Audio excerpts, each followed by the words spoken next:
we are now in this 5K range between here and here for 150 days, basically close to half of the year.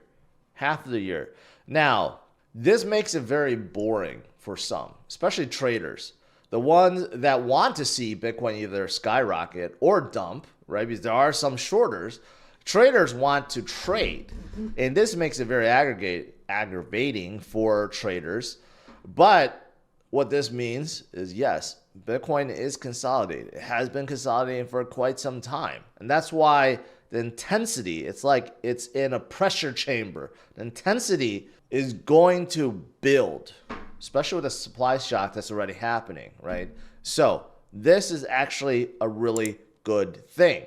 If we see Bitcoin start going volatile up and down, left and right every single week, well, that's actually not what we want. We want slow and steady growth, but right now we're in that consolidation period where it seems like it's a little boring. Bitcoin's going sideways. The market seems to be following it.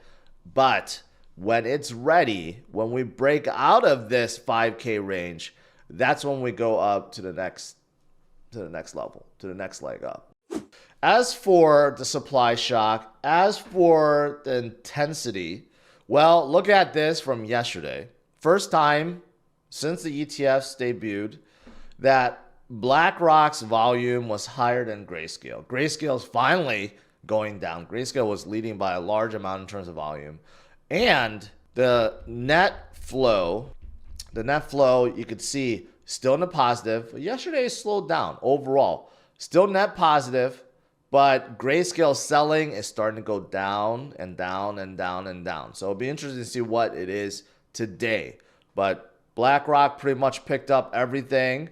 Fidelity and others took a little breather yesterday. But overall net flow, another $40 million worth of Bitcoin went into the funds. Okay, they keep on going. They just don't stop. I already covered 3.3% of Bitcoin circulating supply are already in the funds. That's just after 2 weeks. Pretty soon, 10% of the supply will be in the funds. And then shortly after that, 20% will be in the funds. So even though Bitcoin is consolidating within that 5K range, these guys are going to make it very hard for Bitcoin to do that because they keep on buying. That's why when we break out and we get to the next leg, it's going to be intense. That's why I do feel like the supply shock factor is building. And it's going to keep on building. I don't think it's ever going to stop. And it's going to intensify even more when we have the halving event because there will be less Bitcoin being released in the market. But these guys continue to buy and buy and buy and buy. And when I say these guys, you know, I'm talking about institutions. So some people are confused. They're like, well, you say BlackRock is buying, but it's really people that are buying BlackRock shares. Yes, that's true. But it just shows overall, whoever's buying, institutions, big corporations, you know, big whales, the Wall Street giants, they are all buying. And there's no doubt in my mind that BlackRock and Fidelity, who own tons of shares into Coinbase, MicroStrategy, Bitcoin miners, they own a lot of it already. They themselves have secret wallets that hold enormous amount of Bitcoin. That I have no doubt in my mind that they have that too. So this is still looking good and still moving forward. This is an interesting fact that Bitcoin and Fidelity have basically enabled the buying of 9,000 Bitcoins a day. 9,000, if you do the math, that's a lot, okay, to be buying 9,000 a day.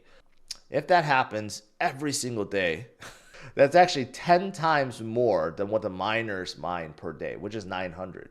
And that 900 will be cut to 450 after April, after the halving event. So think about it. Again, relating to the supply shock, soon, just the 2 ETFs out there will allow 20x more buying than what is being released per day. That's how scarce Bitcoin has become. You can't just keep generating more Bitcoin. People have this misconception like fiat, like the Federal Reserve, you could just press more buttons and there'll be more money to dish out, right? That's just not how it works with Bitcoin. Even though, yes, you can buy Bitcoin pretty easily now on Coinbase or Robinhood or wherever, the circulating supply is being eaten up very, very quickly behind the scenes. Here's another really interesting fact. Not good for gold bugs. You could see that gold ETFs have been coming down for a while now.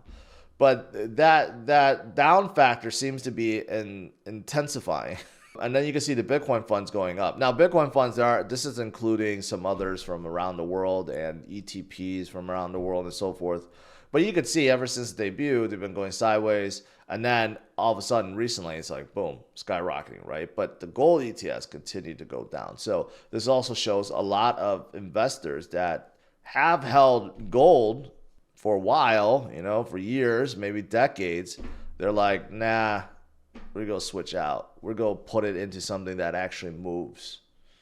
Bitcoin.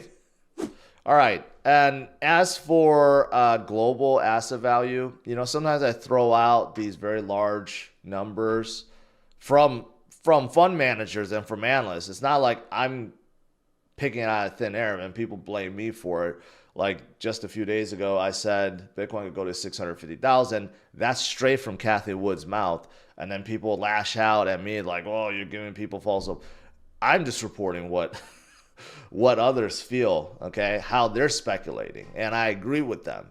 And here's the reason why. Because if you look at how much money is out there in the world versus how much money is in Bitcoin, you'll soon realize that just a small fraction, a very small fraction of the global asset value coming into Bitcoin will send it up to $1 million each in short order. Okay, Bitcoin is often compared to gold at 12 trillion. Bitcoin needs to hit about 700,000 each to equal 12 trillion in market cap. So that's stage one. But look at everything else. The art, I didn't even know art was worth this much. Art in total is worth 18 trillion.